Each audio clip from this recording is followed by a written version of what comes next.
آج تو لگتا ہے کہ کوئی پولیٹیشین باقی نہیں بچا, ہر کوئی بولا ہے, ہر کسی نے. ابھی تھوڑی دیر پہلے مریم نواز بھی خطاب کر رہی تھی.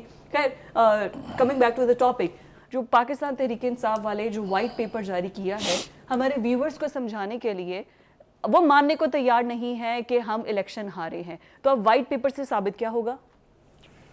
جی, اس وائٹ پیپر کی شنید جو ہے وہ بہت دن پہلے, کئی مہینوں پہلے ہم نے سنی تھی کہ وائٹ پیپر جو ہے, کئی ہفتوں پہلے, سوری معافی چاہتا ہوں, کہ وائٹ پیپر شائع ہوگا اس پر. میں نے اس وقت بھی کہا تھا, میرا گٹ ریئیکشن یہی تھا کہ کاش ایک عدد وائٹ پیپر جو ہے وہ 2018 کے الیکشن پر بھی اگر چھپ جاتا تو کوئی خرابی نہیں تھی, کیونکہ اس وقت بھی لوگ رات کو ہار کے سوئے تھے اور صبح جیت کے اٹھے تھے. آپ کو تو اچھی طرح یاد ہونا چاہیے. لیکن اس پوری اس کے ڈیبیٹ پر بات کرنے سے پہلے دو اہم خبریں میرے خیال سے ہم اپنے ناظرین کے ساتھ شیئر کر لیں.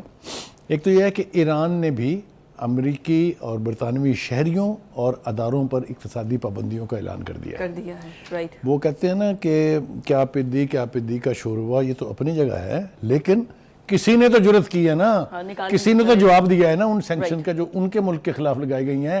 یہ سپر پاور ہوں چاہے جو مرضی ہوں, ہمیں لگتے ہیں یہ کسی دوسرے ملک کے معاملات میں مداخلت کرنے کے. Any way, having said that, تو یہ ایک بہت ضروری بات تھی. اس کو ہم ڈسکشن کریں گے نا. دوسری بات یہ ہے کہ وہ تو غزہ کے حوالے سے ہوگی, لیکن یہ میں نے کہا میں پہلے شیئر کر لوں. دوسرا یہ ہے کہ پاکستان کے فورن آفس نے آج ایک عجیب و غریب قسم کی وضاحت دی ہے جس سے میرے دماغ کی گھنٹیاں جو ہیں وہ بجنے لگی ہیں. آرمی چیف کی سٹیٹمنٹ کے بعد؟ نہیں, میں آپ فورن آفس کی سٹیٹمنٹ کی بات کر رہا ہوں. وہ یہ کہہ رہے ہیں کہ پاکستان جو ہے وہ اپنی سرزمین کسی کو فوجی اڈے قائم کرنے کے لیے نہیں دے گا. جب اس طرح کی وضاحت کی ضرورت پیش آتی ہے تو اس کا مطلب ہے کہ کسی نے کہا ضرور ہے, کسی نے کہا ہے کہ ہم یہاں اپنی ملٹری بیس بنانا چاہتے ہیں. میں توقع کرتا ہوں کہ فورن آفس کے بیان تک نہیں رہے گا, بلکہ ہمت کے ساتھ اس کو ریزسٹ کیا جائے گا, کیونکہ ایک دفعہ ان کے پاؤں یہاں پڑ گئے تو پھر ہم بھی افغانستان ہیں, پھر ہم بھی عراق ہیں, پھر گاڈ بلیس آر سولز. آپ نے تو یہ کہا ہے نا, فورن آفس نے بیان دیا ہے. میں ابھی پاکستان تحریک انصاف کے کسی رہنما کا سٹیٹمنٹ دیکھتے ہوئے کہتے ہیں عمران خان شدید نالا ہے, میں بھی اسد کیسر, کہ ہوائی اڈے دے دیے گئے ہیں. میں نے کہا نا اس سے کہ اگر یہ گفتگو ہو رہی ہے, اگر اس کی باز گشت ہم سن رہے ہیں, تو یہ فورن آفس کا سٹیٹمنٹ جو ہے اگر اس کے اوپر کھڑی ہو جائے قوم پوری اور پوری سیاسی اور فوجی قیادت, تو کوئی خرابی نہیں ہے اس کے. اسی لیے میں نے امپورٹنٹ سمجھا کہ اس کا ذکر ہم شروع میں ہی کر دیں تاکہ ہمارے ناظرین اس کو نوٹس کر لیں. بالکل ٹھیک. آج یہ جناب آپ کے اس یعنی جو مین سبجیکٹ وائٹ پیپر, میں نے جیسا کہا کہ وائٹ پیپر ضرور شائع ہونے چاہیے, جو غلطیاں ہوتی ہیں ان کی نشاندہی ہونی چاہیے, جو دھاندلی ہوتی ہے اس کا ذکر ہونا چاہیے, لیکن یہ ایکسیپشنلی نہیں ہونا چاہیے. پھر ہر الیکشن کا ایک سا ہی انالیسز ہونا چاہیے, ایک سا ہی اس کا تجزیہ ہونا چاہیے. ہیونگ سیڈ دیٹ, مجھے یہ آج تک سمجھ میں نہیں آئی کہ پی ٹی آئی اور اس کی لیڈرشپ کس منہ سے دھاندلی کی بات کرتے ہیں, کس منہ سے اور کس جرت کے ساتھ اور کس ڈھٹائی, اگر آپ مجھے لفظ استعمال کرنے دیں, کہ خود انہوں نے کیا کیا تھا اور کیا ہوا تھا 2018 میں وہ سب کو معلوم ہے. K P K elections were free and fair. ہاں, وہ اس لیے کہ وہ وہاں جیتے ہیں, تو وہاں تو کوئی دھاندلی نہیں ہوئی ہے, کم از کم وائٹ پیپر میں اس کا تفصیل سے کوئی ذکر نہیں ہے. ٹھیک ہو گیا جی. دوسری بات یہ ہے کہ آج وہ جو پریس کانفرنس کا آپ نے ذکر کیا, اس میں کافی اہم لوگ بیٹھے ہوئے تھے. ایک تو شبلی فراز صاحب جو ہیں وہ اپنی روپوشی سے, گمنامی سے اچانک سرفیس ہو گئے ہیں, اور وہ قوم کو ایک طرح سے لیکچر دینے کی کوشش کر رہے تھے. جی, نہیں, فواد چودھری تو اب اس طرح سے تحریک انصاف کا حصہ نہیں ہے. سٹیٹمنٹ ہے, اس کے اوپر بات کریں گے ہم, لیکن وہ اس کو تو ڈسون کر دیا نا جی پی ٹی آئی نے. وہ تو ویگا بانڈز بنا دیا اس کو انہوں نے آج کل. اینی وے, تو میں کہنا یہ چاہ رہا ہوں کہ اس چیف الیکشن کمشنر سے انہوں نے مستعفی ہونے کا مطالبہ کیا. میں ان کو بتانا چاہتا ہوں کہ یہ مطالبہ نیا نہیں ہے, یہ تو آپ نے الیکشن سے پہلے بھی کیا تھا. ابھی تو الیکشن ہوئے نہیں تھے, ابھی تو کوئی دھاندلی ہوئی نہیں تھی, اس لیے کہ آپ کو لگتا تھا یہ کہ یہ آپ کو اس طرح سے کھل کے نہیں کھیلنے دے گا جس طرح آپ 2018 کے الیکشن میں کھیلے تھے. ٹھیک ہو گیا جی. اب آئیں جناب, اس کے بعد جو ہے نے بھی آج جو سٹیٹمنٹس دیے ہیں وہ بھی بڑے امپورٹنٹ ہے. آرمی چیف کی جانب سے بھی سٹیٹمنٹس. جی, آرمی چیف کے سٹیٹمنٹ کا بھی ذکر میرے خیال سے یہاں لگے ہاتھوں ہو ہی جائے تو زیادہ بہتر ہے, کہ ہم اپنی حدود میں ہیں. انہوں نے جناب 2 3 4 واضح اشارے دیے ہیں جو سمجھنے کی ضرورت ہے. میرے خیال سے ہم کوشش کرتے ہیں اس کی وضاحت کی. ایک تو وہ یہ کہہ رہے ہیں کہ آپ ہمیں کوئی بھی آئینی حدود نہ بتائے, ہمیں اپنی آئینی حدود کی لمٹ اور سرحد کا پتہ ہے. ٹھیک ہے. ایک تو یہ کہ انہوں نے وہ سارا پروپیگنڈا جو سوشل میڈیا پہ انلیش ہوا ہے فوج کے خلاف, فوج کی لیڈرشپ کے خلاف, اس کو شٹ اپ کال دی ہے. ایک تو میری یہ انٹرپریشن ہے. دوسری میری انٹرپریٹیشن یہ ہے کہ اس نے کہا کہ یہ جو آزادی رائے کے بہت مامے بنے ہوئے ہیں نا جی، یہ آپ سمجھ رہے ہیں میری مراد کس سے ہے کہ کسی کے خلاف اگر آپ ایکشن لیں، اس نے کوئی فیک نیوز دی ہے، اس نے کوئی جعلی خبر دی ہے، اس نے خالصتاً بے بنیاد پروپیگنڈا کیا ہے، ان کے خلاف ایکشن ہونے پہ بہت تکلیف ہوتی ہے، خاص طور سے پی ٹی آئی کو، اس لیے کہ ان کی ساری بنیاد، ان کا سارا ڈھانچہ ہی جو ہے وہ سوشل میڈیا کے اوپر قائم ہے، اور وہاں مادر پدر آزادی ہے، جو ان کا دل چاہتا ہے وہ کہہ رہے ہیں، جو ان کا دل چاہتا ہے وہ دکھا رہے ہیں۔ اگر آپ کو یاد ہو، اسی سوشل میڈیا نے، پی ٹی آئی کے سوشل میڈیا نے اس بے حیائی کا مظاہرہ کیا تھا کہ پاکستان کے جھنڈے کو جلاتے ہوئے دکھایا تھا، پاکستان کے گرین پاسپورٹ کو آگ لگاتے ہوئے دکھایا تھا۔ میرے خیال سے آپ نے بھی دیکھا ہوگا، سب کچھ ٹھیک ہے۔ یہ سب کچھ کرنے کی اجازت صرف پی ٹی آئی کا جو سوشل میڈیا ہینڈلرز ہیں، جو اس کے پیڈ سرکاری خزانے سے جن کو پیسے ملتے رہے، وہ یہ اس طرح کا پروپیگنڈا کرتے ہیں۔ پھر آپ کو معلوم ہوگا ایک دفعہ ایک فیصلہ ان کے خلاف آ گیا تھا، جو یعنی اسمبلیاں ریسٹور کر دی تھی چیف جسٹس نے اس وقت کے نے، حالانکہ وہ چیف کے خلاف بہت بیشنگ ہوئی تھی، بہت سیریس بیشنگ کا حال یہ تھا کہ وینوں کے اوپر ان کی تصویریں لگا کے جوتیاں برسائی گئی تھیں ان کی تصویروں کے اوپر، اور سوشل میڈیا نے پی ٹی آئی کے بڑے تم تراک سے اس کو دکھایا تھا۔ تو اس وقت میرا دل چاہتا تھا کہ میں اس وقت کی عدلیہ سے کہوں، پنجابی کی وہ مثال ہے، میں دینا نہیں چاہتا یہاں پر، کہ اور بنو لاڈلے۔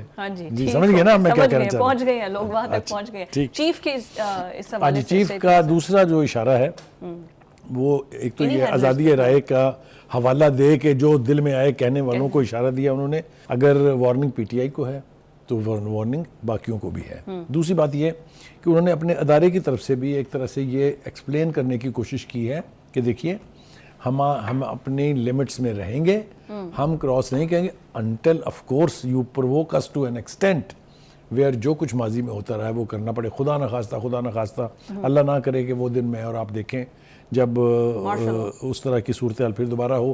ہم 3 انٹرونشنز دیکھ چکے ہیں، ہم چوتھی کو متحمل ہی نہیں ہو سکتے، ٹھیک ہے جی۔ پوری دنیا میں ہماری جس طرح کی بدنامی ہے، جس طرح کے ہمارے عدلیہ کا سٹیٹس ہے، جس طرح سے فوج کی انٹرونشن کے بارے میں اور ہیومن رائٹس کے حوالے سے ہماری جو صورتحال اور گت بنتی ہے باہر، وہ سب کے سامنے ہے۔ اس لیے ہم نہیں چاہیں گے کہ کوئی ایسی صورتحال ہو جس میں پھر ہمارے لیے بدنامی اور ذلت کا باعث بنے۔ آ جائے جناب، اب پھر فوج کے لیے بڑی بدنامی کی واپس آتے ہیں جناب۔ دیکھیے جناب، عمر ایوب صاحب جو ہے پھر وہی اپنی رٹ لگا کے بیٹھے ہوئے ہیں کہ جناب 180 سیٹیں ہمیں دے دو۔ بھائی اللہ واسطے دے دیں، آپ کو کیسے دے دیں، ثابت بھی تو کریں نا آپ۔ 45 فارم کا جب آپ سے پوچھا گیا، جب آپ ٹربیونل میں گئے تو آپ نے وہاں اپنے موبائل دکھا دیا کہ جی ہم نے تو یہ سوشل میڈیا پہ دیکھا ہے، آپ کے سامنے، میں اپنے پاس سے کچھ نہیں کہہ رہا ہوں۔ آپ اپنے کیسز بنائیں، ٹرائبونلز میں جائیں اور ثابت کریں کیس۔ کوئی ذی شعور آدمی یہ نہیں کہہ سکتا کہ اگر دھاندلی ہوئی ہے تو اس کے اوپر آنکھیں بند کر لی جائیں، بالکل آنکھیں بند نہیں ہونی چاہیے، لیکن آپ پلیٹ فارم استعمال کریں جو آپ کو اویلیبل ہیں انڈر دا کانسٹیٹیوشن۔ اب یہ وائٹ پیپر جو جاری کیا ہے وہ کریں گے نا، اسی کو لے کے جائیں گے۔ کریکٹ، وہ دیکھیں نا، یہ وائٹ پیپر تو ڈاکومنٹ نہیں ہے نا، وائٹ پیپر تو خواہشات ہیں۔ سالڈ ثبوت کی جب ہم بات کرتے ہیں تو آپ کو پتہ ہے کہ آپ وہاں جینوئن 45 فارم لے کے جائیں، کہیں جناب یہ آپ نے جاری کیے تھے، کیونکہ اس کے بارے میں بھی ایک بہت بڑی ریولیوشن ہو چکی ہوئی ہے کہ جی یہ الیکشن ہونے سے پہلے ہی a large number of form 45 were already prepared.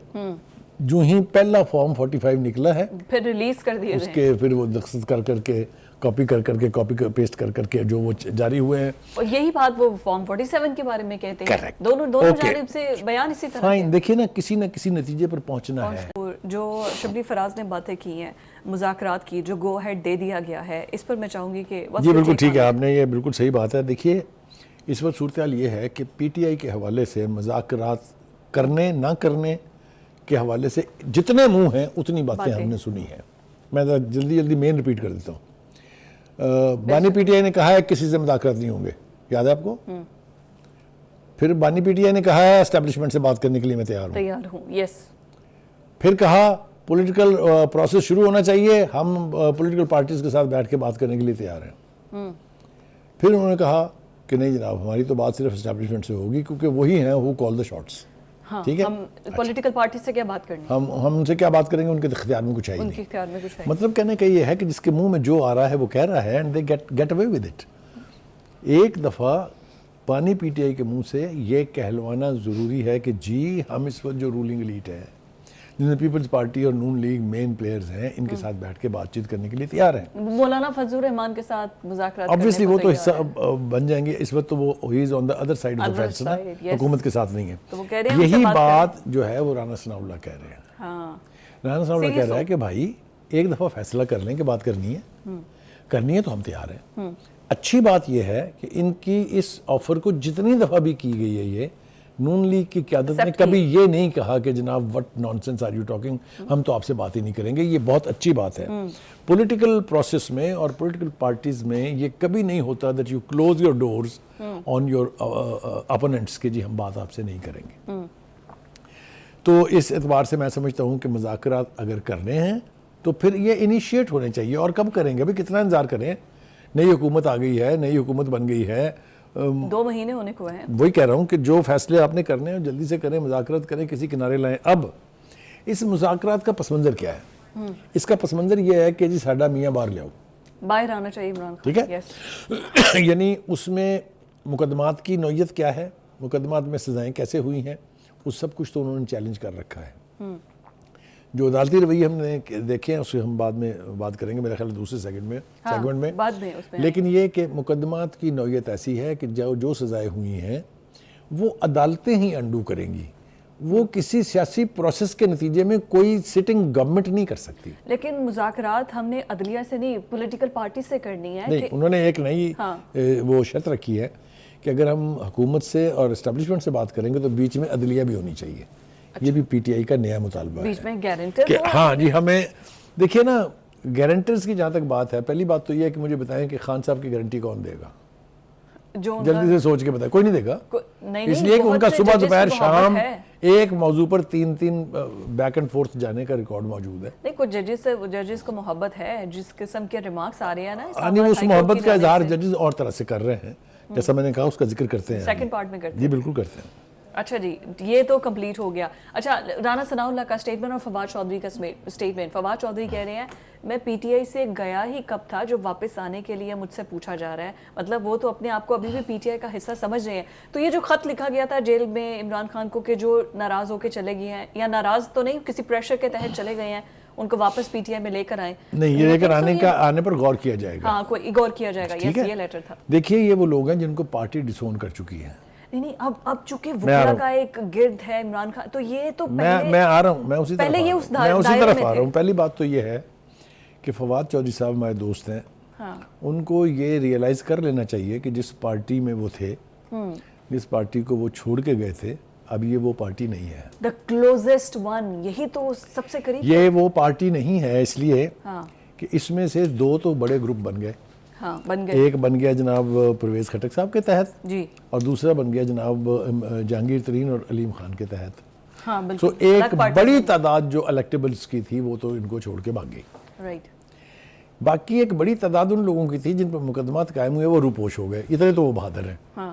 ٹھیک ہے جی، ٹھیک ہے. وہ نعرہ تو یہ لگتا ہے نا کہ جی پولیٹیکل وکٹمائزیشن جو ہے اس کا مقابلہ کرنا چاہیے، عدالتوں میں فیس کرنا چاہیے، لیکن یہ روپوش ہو گئے. یہ آہستہ آہستہ برآمد ہو رہے ہیں. آپ نے دیکھا فواد چودھری تو استحکام پاکستان پارٹی میں چلے گئے نا، منہ چھپا کے پیچھے ان کی ویڈیوز. میں وہی کہہ رہا ہوں نا کہ اگر وہ اتنی ڈھٹائی سے یہ کہہ رہے ہیں کہ میں نے تو چھوڑی نہیں تھی پارٹی، تو پھر ان پر ترس کھایا جا سکتا ہے صرف، اور کچھ نہیں کیا جا سکتا. اس کا کوئی علاج نہیں ہے.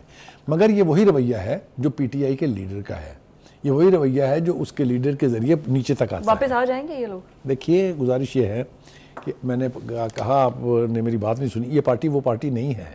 اس کے اوپر اب وکلا کا قبضہ ہے. بالکل ٹھیک ہے، لیکن اگر وکلا کسی بھی پولیٹیکل ایلیمنٹ کو پنپنے نہیں دیں گے. آپ نے دیکھا نہیں ہے کہ صبح سے شام تک ایک دوسرے کی کنٹراڈکشنز ہوتی رہتی ہیں. وہ شیر افضل مروت صاحب کچھ کہہ رہے ہیں، بیرسٹر گوہر صاحب کچھ کہہ رہے ہیں، حامد علی خان صاحب کچھ کہہ رہے ہیں، جو سیاسی لیڈرشپ ہے وہ کچھ اور کہہ رہی ہے. تو یہ سب کچھ تو اس وقت پارٹی کے اندر چل رہا ہے جو بہت گمبھیرتا کی صورتحال ہے. all is not well in the state of Denmark. آپ سمجھ رہے ہیں نا؟ اسٹیٹ آف ڈنمارک مطلب وہ حوالہ ہے، ایک یہ پرووربیل سیئنگ ہے. جو رانا ثناء اللہ کہہ رہے ہیں کہ مذاکرات ہم بھی کریں گے، ادھر سے شبلی فراز بھی کہہ رہے ہیں مذاکرات. آپ کو کیا لگتا ہے کہ جو اتنے زیادہ دھڑے ہیں، جیسے آپ نے کہا کہ بالکل ڈویژن ہمیں نظر آ رہی ہے، کون سا دھڑا مذاکرات کرے گا اور دوسرا دھڑا اگر مانے ہی نہ مذاکرات؟ دیکھیے مذاکرات کی بات چونکہ اتنے فارمل طریقے سے اسی گینگ نے کی ہے جو اس وقت بیٹھا تھا پریس کانفرنس میں. جی میں گینگ سے مراد یہ کہ جو لوگ بیٹھے ہوئے تھے، تو کریں گے تو یہی کریں گے. لیکن یہ مذاکرات کرنے کا نعرہ 1 گھنٹے کے لیے ہے, 2 گھنٹے کے لیے ہے, 3 گھنٹے کے لیے ہے, 1 دن کے لیے ہے, 2 دن, یہ فیصلہ خان صاحب نے چونکہ کرنا ہوتا ہے, لہذا it depends on which side of the bed he rises. ہاں, پتہ چلے گا کہ کل صبح اٹھ کے وہ کہہ دیں کہ نہیں جی میرا تو موڈ چینج ہو گیا, کوئی مذاکرات نہیں ہے. دیٹس وائے رانا ثناءاللہ نے بولا ہے کہ مذاکرات اگر کرنے ہیں تو بی سیریس, یہ گیمز مت کھیلیں. آگے جو ریمارکس ہیں جسٹس گل حسن کی جانب سے, اورنگزیب کی جانب سے جو ریمارکس دیے گئے ہیں, علی امین گنڈا پور, oh my God, you didn't forget about him.